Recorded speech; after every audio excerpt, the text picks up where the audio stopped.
Mini episode 1213 of the FDH Lounge is brought to you by Sportsology, delivering unconventional columns and webcasts about sports, TV, music, movies, and more. Follow them on the web at sportsology.com. The FDH Lounge. You'll want to schedule your life around it.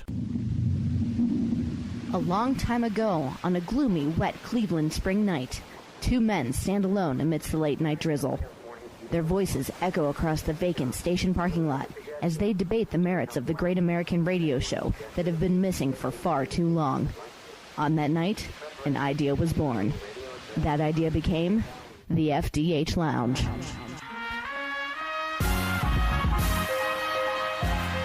Welcome to the FDH Lounge. But a match that I feel like it benefits by comparison of what happened the next night was the Kevin Owens and Rollins match on Saturday night. A much better version of the hardcore brawl than Edge and Orton was, but still felt like it might have gone a little bit long. You did have the cool spot of Owens coming off like the top of the arena or whatever the hell that was supposed to be, and so you had that. The right guy went over. It was a blow off to the whole storyline of Kevin Owens and Seth Rollins.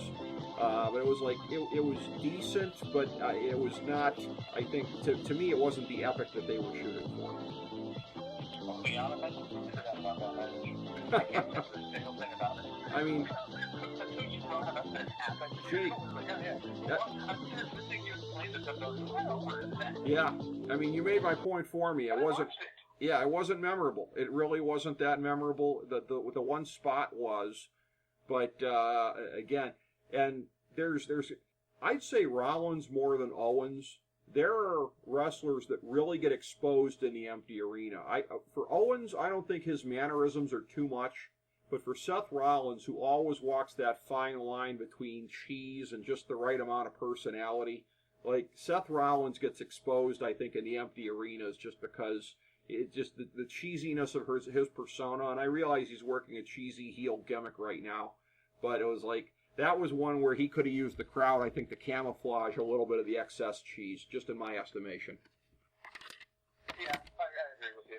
As far as long the white guy did go over as far as, long-term looking ideas and whatnot, too. So. Yeah, and then what's interesting is I felt like Owens was a guy, I felt like he was a very logical guy to be in, and I'm going to take the two world title matches here together, because, again, a lot of commonality between them. Very interesting that, as we said before, Paul Heyman, according to the dirt sheets, had it between Aleister Black and Drew McIntyre for the slot to wrestle Brock Lesnar for the title on the show, versus Kevin Owens. To me, was a logical guy. He felt like the number one face on Raw last fall. He still feels like he's very close to the top in that way. They elevated McIntyre, and they did a good job of it. It still feels like it kind of came out of nowhere, which is what makes it a little bit weird. His face turn certainly came out of nowhere. Just like all of a sudden, one day he's in there fighting against the guys that the fans hate for some reason. Never really explained. Although, again, like you, I'm not watching it minute for minute, to put it mildly. So, maybe they tried at some point on there, but you knew it was going to be a good Hoss fight. Yeah, with him and Lesnar, you knew it was going to be that. It was supposed to be a good Hoss fight on the other side with Roman Reigns and Goldberg, and that was the way that the build went on all of that.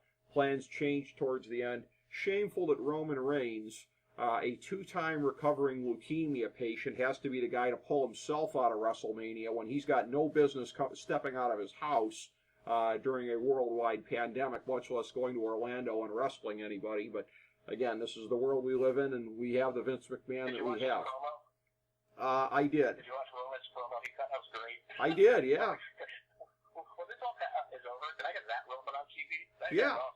Well, and that's it. I mean, and it's their production that basically kills a lot of the stuff in there. I don't know. Did you ever see the Roman Leakey promo? I think from FCW, like where he's wearing a suit and he's just talking, like. No, not having. Yeah, I mean, that's like, exactly, like Roman Reigns is capable of so much more than what they give him, as was the case there, like you said.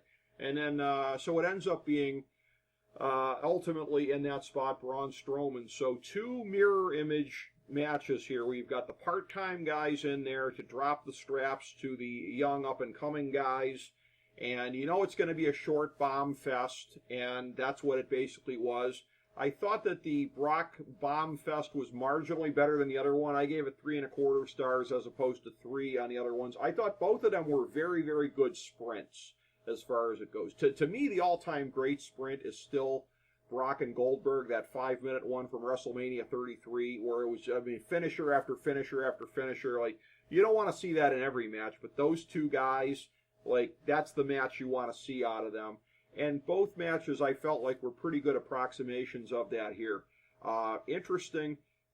Braun Strowman going over, potentially wasting his first time as champion. I look at that like, yeah, but the way that he's already been treated over a period of time, people halfway look at him like the Big Show anyway. So it's like if Braun Strowman's career isn't everything it's cracked up to be at the end of the day, it's not going to be because he went over in an empty arena here.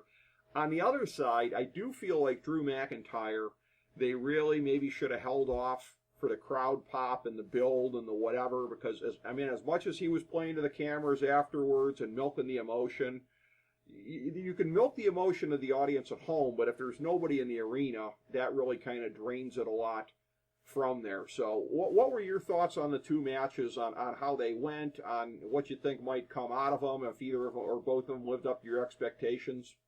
A month and a half ago, we were getting The Fiend versus Roman Reigns for the Universal title, and I was so excited. Yeah. And it was like, that was the build, and all of a sudden, somehow, somebody would have said, they're getting Goldberg versus Braun Strowman in an empty arena. And my reaction to that is still, cool, he won. I've never seen a championship feel more like a flop than it did in that moment. Where it's just like, okay, well, your opponent's gone, so we're going to put this guy in. No real reason, just because he's here. And he gets the title shot now, and now he wins the title. And it's like, okay, this means nothing to me. I have no interest in Braun Strowman as the champion to the point where, cool, you get to hold that belt until the wrestling comes back and Roman beats you for it. Congratulations. Yeah. You weren't in the plans. And then on the opposite side of it, and I felt so bad for Drew. I agree with everything you just said. I felt so bad for Drew McIntyre watching that.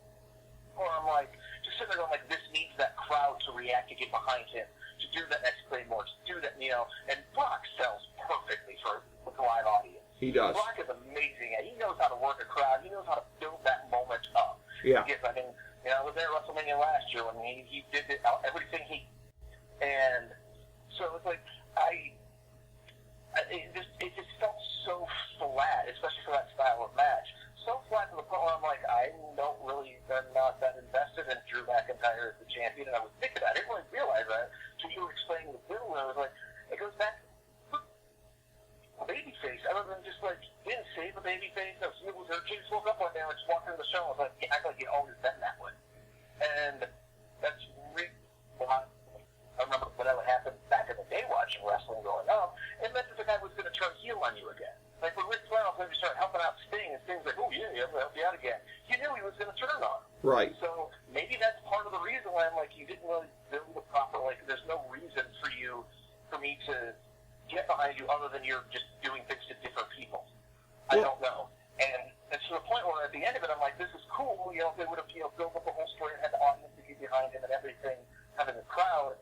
Maybe it would have felt more. I like the ending where he stuck his hand out and was like, I feel you or whatever. That was a nice touch. That was really cool how they did that. And hopefully, when the crowds come back to their form, but I don't know, because to me, he was lukewarm at best going into this.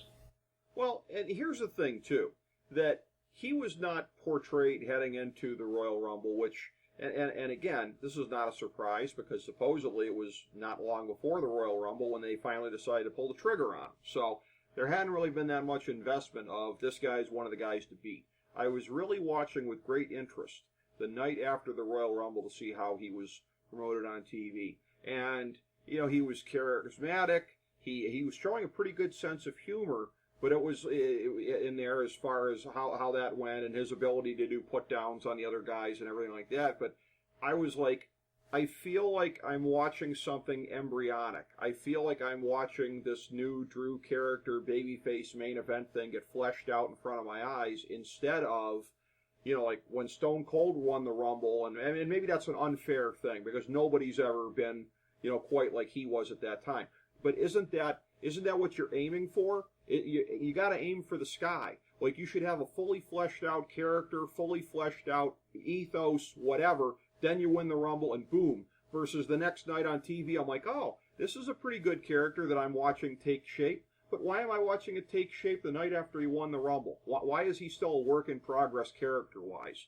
So, and even in the way that the character takes shape, they do all that, like, you know, that stupid comedy crap where it's like, oh, I'm going to WrestleMania, and then I'm going to decide, you know, and sort of, no, just talk about the fact that you had been there, everything you went through, being the chosen one, right, to every single thing, and like, you look in the camera, get passionate, and be like, you know, I lost everything, and this is, I've never been given anything in my life, and I'm coming for this one. I earned this. I earned it. And like, oh my God, he's been made. He's been made at $1 million. You have Brock come out and get his face and be like, okay, whatever, kid, you know, blah, blah, blah. Heyman came home still like, you know, this Scottish kid slapped in the face and off. Yeah, I mean, that's a good point because they tried to salvage it late in the day. They did that video of him going back to Ireland and out there in the countryside and whatever, and where he was kind of referencing his path that he'd been on. And you are right, because it's a very, very compelling story. You just tell the real life story of it, and there's well, you know, and there's insight that I'd gotten a long time ago from a friend of mine, won't say who, but somebody who would be in a position to know about this, who said, I think what Drew has since admitted, which is that first time around, it went to his head, that he treated it as a shoot, that he was the chosen one. And I think he's kind of worked that into his stuff a little bit recently, of that was where kind of the downfall came in. But it was just interesting to have heard that years ago, before it perhaps even occurred to Drew McIntyre himself that was one of the things that went awry. But again, yeah, it's a great story, but it's like the fact that he is still a developing character right before our eyes, that's a problem because, you know, here's the thing too, in a way, and I remember in 2015, I remember having a conversation with somebody and describing Roman Reigns as like a test tube wrestler. Like, he's Vince's platonic ideal of what a pro wrestler should be, checking off all the boxes and stuff. But in that first babyface run post-Shield as a single solo wrestler, what is this guy about? Like, that was the whole thing there. It wasn't, you know, other than giving suffer and succotash promos, what is this guy about? And that for a company... Hang on, I can tell you real quick. What? I'm not a good guy. I'm not a bad guy. I'm just a guy. Yeah, just a guy. That's what he was about. Yeah. You know. Just a guy named Joe. Yeah, pretty much. I mean, and that's the whole thing. And like, and here's the thing here. We're turning it back on them. That for a company that's, we're bigger than pro wrestling. We're sports entertainment. Well, if you're sports entertainment, then how do you suck so much at developing these personas that people can get behind and understand in the year 2020? And that it basically takes somebody like Edge, who it remains to be seen how much of that goodwill was blown with the stinker of a match at WrestleMania. But Edge is somebody people got behind the way that they previously got behind, ironically, from the weight spot there that they did with thing, but reminiscent of Chris Benoit and other guys who, prior to, of course, what happened with them subsequently, people get behind them because their real life kind of bleeds out. Yeah, Daniel Bryan. The real life is bleeding out into the character. And they should have had the foresight to do that with Drew McIntyre a little bit more. They couldn't really do that with Braun Strowman, especially after some of his recent entitled Twitter rants here about indie wrestlers panhandling at a time like this. And, you know, why don't you pull yourself up by your bootstraps the way that I did? I mean, Braun Strowman's Twitter game is right about where Seth Rollins' was a year ago when they had to force a heel turn on him. Yeah. I mean, again, the whole thing, there was no build, there was no nothing to that one, but honestly, I mean, to me, that was just a completely useless throwaway match that in the long run will mean nothing once Roman comes back and gets himself back. But going back to the Drew thing, you know, they could have sold Drew, like, you know, the whole story of, even with, you know, the casual fans that, you know, if they would have tuned in, that would have seen that, where it would have been like, you know, oh, hey, that's that guy from 3MB, from that dance group, you know, if anybody remembers them. Or the guy, you know, that was, you know, the chosen one and everything, you know. But it's just like, no, he's just here now. Right. He's just someone new because WWE doesn't want you to remember the past. Unless they want you to remember the past. They're very weird about that. They are. They're incredibly selective. By the way, speaking of 3MB, 2 down, 1 to go. I highly look forward to the Heath Slater. Yeah, Heath Slater world title run. I'm calling it. It's going to be awesome. He's got kids, you know. But as far as it goes, yeah. But before we go to the theatricals here, the real sort of main events as far as what we take away from both of these shows, but just briefly on the whole Goldberg thing, I don't know if you've heard the dirt sheet stuff. I think it was Meltzer that was saying this. Goldberg evidently has at least some degree of a creative control card, and he threw that sumbitch down in Saudi Arabia because he said, look, I didn't come back to lose to this freak character. You know, the kids believe in Goldberg as a superhero. At least Goldberg didn't say I can't lose in Canada, because that's where it sounds like that rant was going. But anyways, you know, the whole thing about, you know, kids believe in me, people believe in me, and that he was in the end only interested in doing a job to Roman Reigns at WrestleMania and the Battle of the Spears, and that when Braun got put in there, he was actually politicking to hang on to the belt. Like, you can't take it away from me in a throwaway match, such that you may not see Goldberg back there for some time to come, because apparently Vinnie Mac was not too happy about this. Don't know how much credence there is to any of this stuff, but Meltzer's always very, very reliable. And I say that not just to kiss up because he's a past guest of the show, but very reliable. So, thoughts on Goldberg if that is true? That's a shame. Yeah. Yeah. You know, if I never see a Bill Goldberg match again, I'm all right. I was cool with him coming back. I loved the building, Lesnar. I actually loved that whole story. I wish it wasn't for the Universal title. I wish it was just a feud. Yeah. And then it ended at Mania with, it sort of ended, you know, when Bill Goldberg in the Hall of Fame, he's done now. I don't have any, I mean, unless they're putting him in the cinematic universe, I don't want to see him in a match anymore. Exactly. And again, we both have the network. If we want to watch any Goldberg stuff, we can watch it back from, I mean, he never had great matches, but when his matches were at least presentable back in the day. And by the way, too, for a guy who was being held down by the politicking in WCW from the end of '98 through the end of his run in WCW, interesting to see him doing that subsequently to other guys here. Everything turns full circle here. Eventually you become the veteran, holding down other guys, throwing down the creative control card. Life is a circle as far as how that goes, but you referenced the cinematic universe here, and whether you want to give credit to, a lot of people are giving credit to Matt Hardy for Ultimate Deletion. Ultimate Deletion, I believe, though, started 2 years after Lucha Underground, which to me was sort of the invention of the cinematic universe of wrestling. It finally comes to WWE on, quote-unquote, the grandest stage of them all, with 2 big matches here. Again, AJ and Undertaker in the Boneyard match. Don't call it a graveyard in these grave times. It's a Boneyard match. That literally was the main event match of Saturday night. Cena and Bray Wyatt was the de facto main event of Sunday night, even though the Brock match went on afterwards.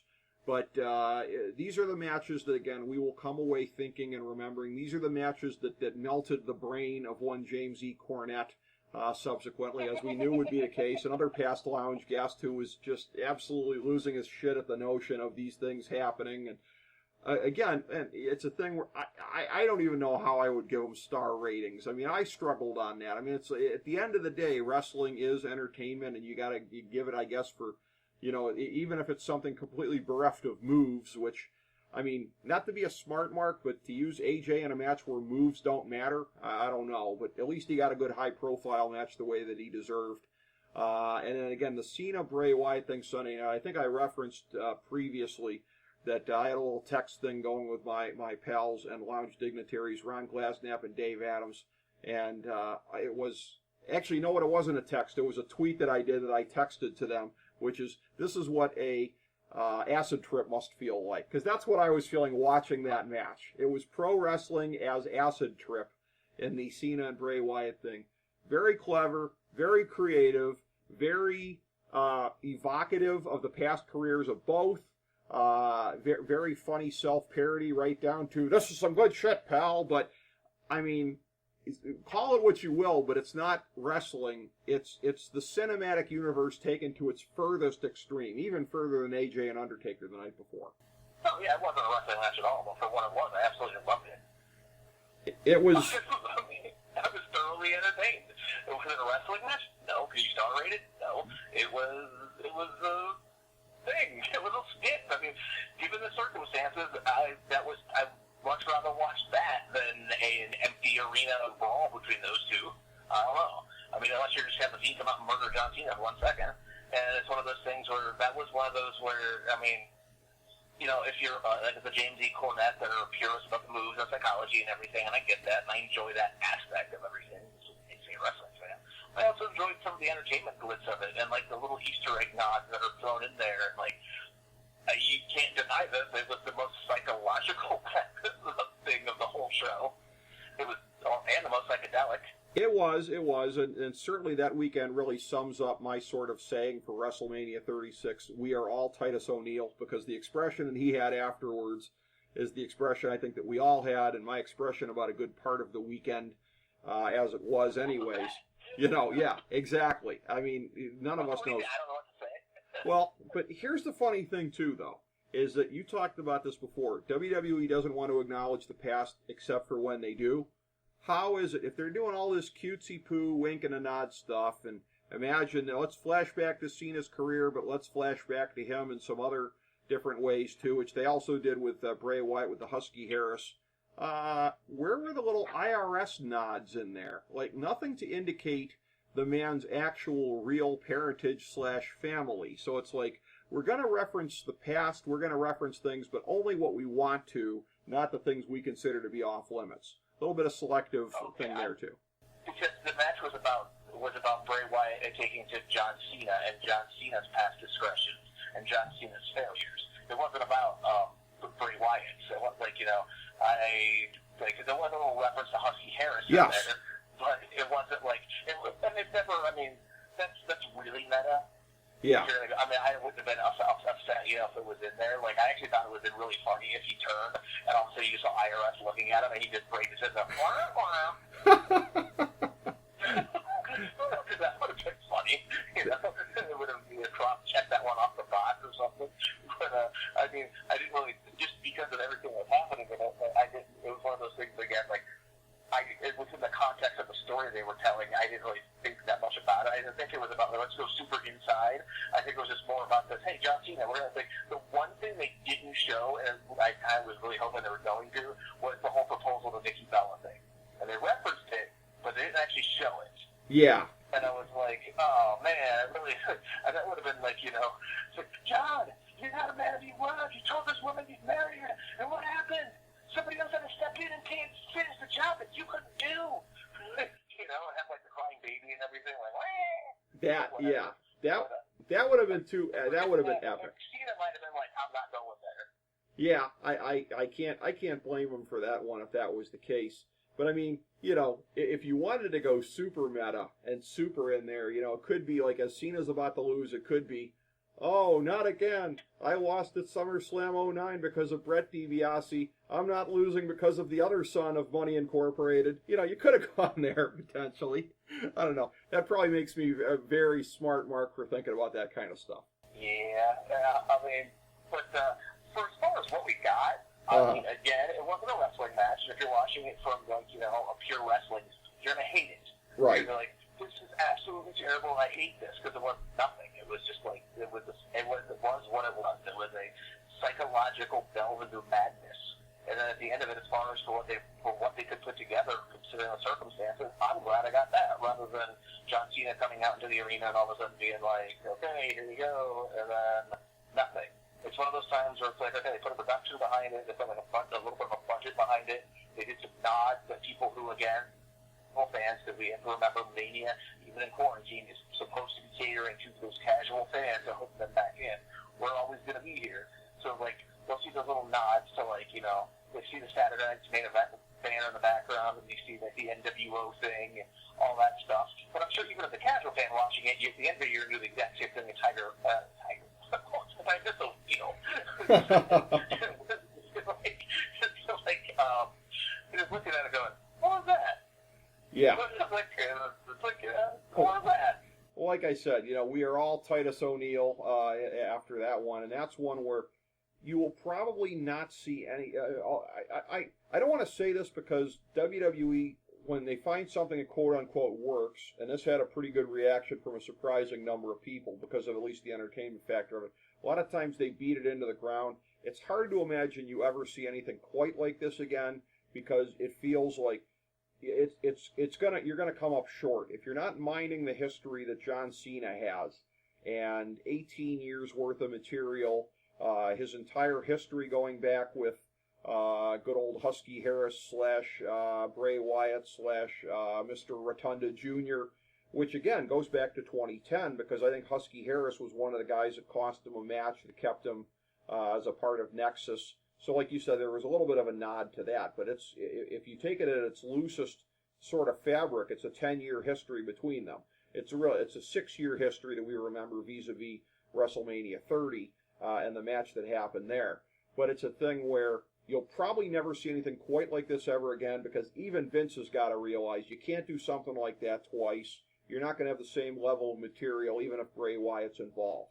Having said that, AJ and The Undertaker on Saturday night, that feels like a template going forward. That feels like a way to continue to get stuff out of The Undertaker from here on in. I don't know how you do that in a live audience WrestleMania era if you just throw it up on the big screen or whatever. I mean, because the entrance is half the fun of an Undertaker match anyways these days, or more than half the fun, unfortunately. But that one there, would you agree with me though that one feels like a template of things that we are going to continue to get? Oh yeah, it felt like a spaghetti western to me. Yeah. It felt like and it was, they did an absolutely best usage of let's say this, it was 10 trillion times better than it would have been if it was an actual match. Yes. No matter how great AJ Styles is. Right. It's just about me flipping around like a madman. That was bad. And come on, how did you not love the line on AJ Styles' band? They go, "Don't bury me, don't bury me." I'm old, and I'm like, that's so good. Yes. It's an insider reference. But, yes. You get it. Like, don't bury me. Because Undertaker, they had a match, and the Undertaker would have gone over in a regular match at WrestleMania. Everybody would have been like, "You just buried AJ Styles for no reason. Well, why is he still going to win?" Jake, you're talking about a build-up that included the names Alan Jones and Mark Calloway. So don't bury me. You had to throw that in there. You're doing the work shoot thing already. You might as well go the whole 9 yards. Yeah.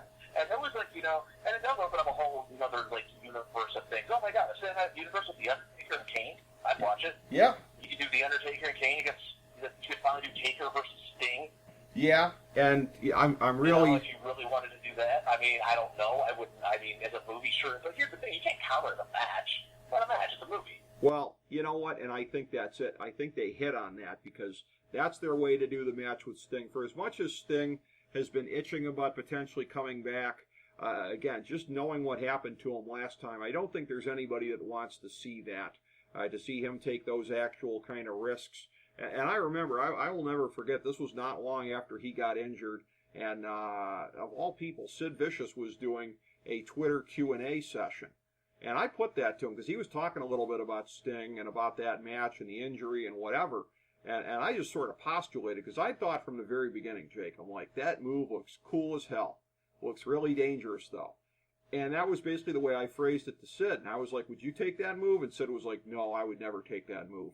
So after Sting absorbed, to me it's not an accident, that buckle bomb, that he got hurt, Finn Balor got hurt when it was outside the room, or outside the ring. I mean, if you have to try that hard to take something safely, this just in, it ain't a safe move.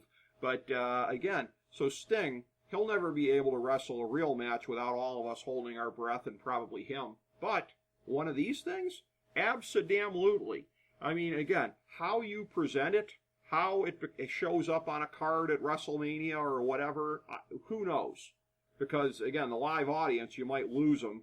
Maybe the way you do it is maybe you open the show with it so that you can't really lose the crowd afterwards. I don't know. But this is, it feels like something we're going to see going forward. Maybe not exclusively with The Undertaker, but largely with The Undertaker.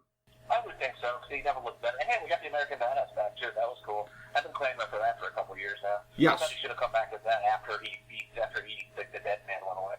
Yeah, I really thought so as well. You've got to think, this is something else that would have been really cool, and I sort of think you know, is like, the original entrance, I would think just as a build of that, would have been, I could only assume would be that Metallica song that he had. Right. They came out too, riding with Michelle McCool on the back of his Harley, going down with like the American flag. You got to admit that would be cool to see.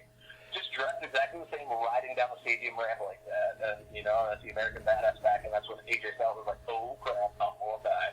Oh yeah, that would be. And here's the thing though, when you look at it, it's one of these things where, his whole thing. If they were ever going to work this in, I realize I'm in like a tiny, tiny niche minority of people, but honestly, my favorite Undertaker music was the Corporate Ministry Undertaker music. That one. I liked what he was coming out to in '99. The gimmick itself was awful. God awful. I mean, Corporate Ministry Undertaker was like the dirt worst. But... Oh, yeah, I got those. I don't know, Amish Taker? Amish Taker was fun. I actually have an Amish Taker in my twin. I'd be shocked if you didn't, quite frankly.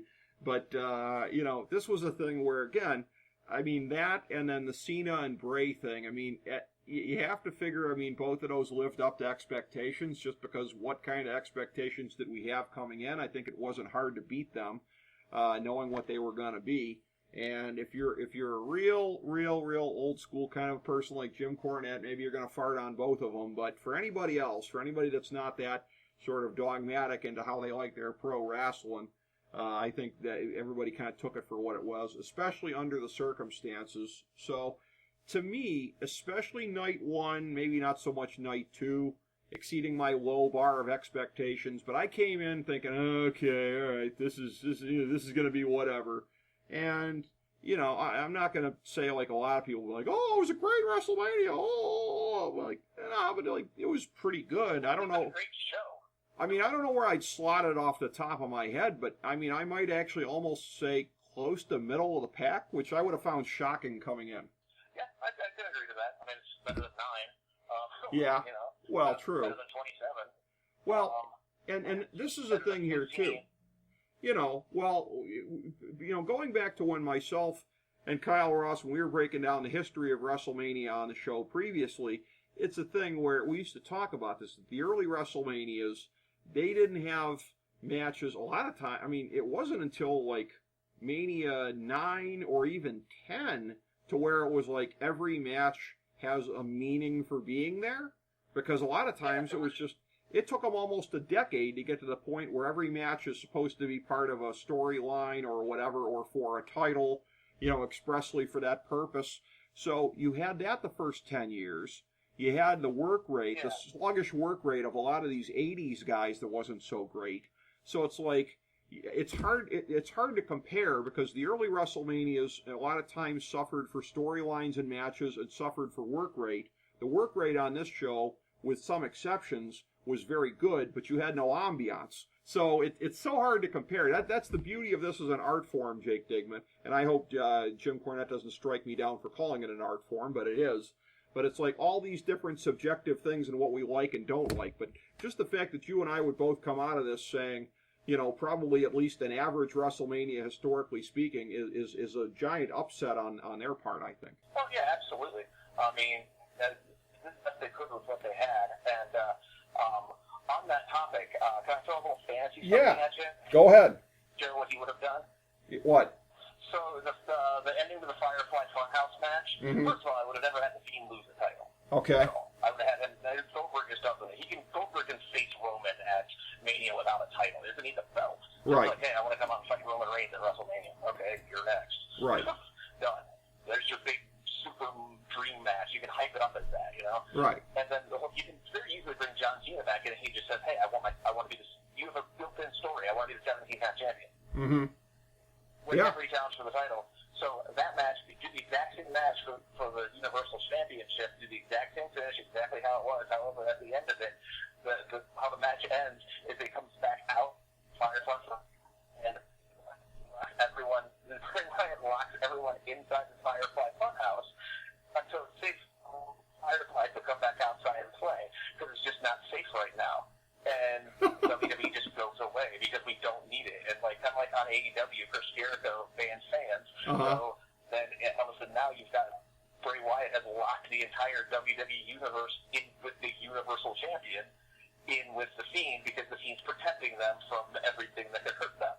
And they're going to be safe until it's cheesy, but if you give a reason for us not to watch stupid empty arena matches, I love it. Honestly, I don't need wrestling right now. Just shut down and come back at SummerSlam.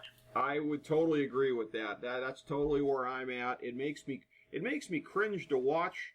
I'll still watch, especially AEW right now, but I don't like watching it. Yeah, I mean they're doing a hell of a job under the circumstances, but it's like I don't like watching. It's one of the reasons that a lot of death matches make me cringe. Is I don't like seeing people get maimed for real. So it's like I don't want to see at a time of a worldwide pandemic, live on national television, one person potentially passing it to another person, especially knowing what the consequences can be, for some of the people who get it. So I don't like that part of it. I will say this too, and I can't have you on without tying it to this and getting to a little bit of MMA. Thank God, evil overlord Dana White is apparently not, at least in the near term, going ahead with this haunted island plan to go fight off in parts unknown somewhere. And I will say this to your boy, the World Heavyweight Champion Stipe Miocic. Again, I think for anybody that's a fan of his, never a better time to be a fan of his than for the statement that he gave when he was asked about when he's going to fight again. He says, you know what, right now I'm focused on being a first responder. People need me and other folks out there helping them. That's what I want to do. That's my only focus at the moment. Good for you, Stipe, because that's all anybody should be thinking about in that position. The GOAT. Yeah, he is. Why he's the GOAT. And that's one of the reasons why. On the Dana White thing, did you see the memes going around where Dana White was dressed as Lex Luthor? He just said, "I want my piece of land." Yeah. It's pretty funny. Like, I want my land. Yeah. I mean. All right, and again, that's another thing too. I don't want to watch people beat the crap out. Heck, if I want, full disclosure, I think UFC Undisputed 3. I created my own UFC card last night, put on the ultimate settings, and watched Brock Lesnar versus Minotaur Nogueira. There you go. Yeah. Brock lost first round submission. Wow. Probably happened in real life. Wow. Yeah.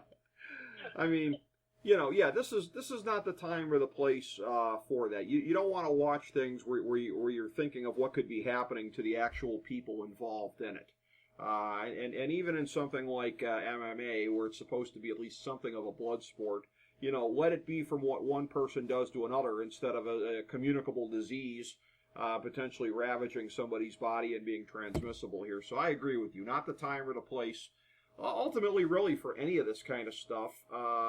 Thankfully, some early kind of signs that things, some of the social distancing working. I think it's undeniable that it's working at this point here vis-a-vis the initial projections.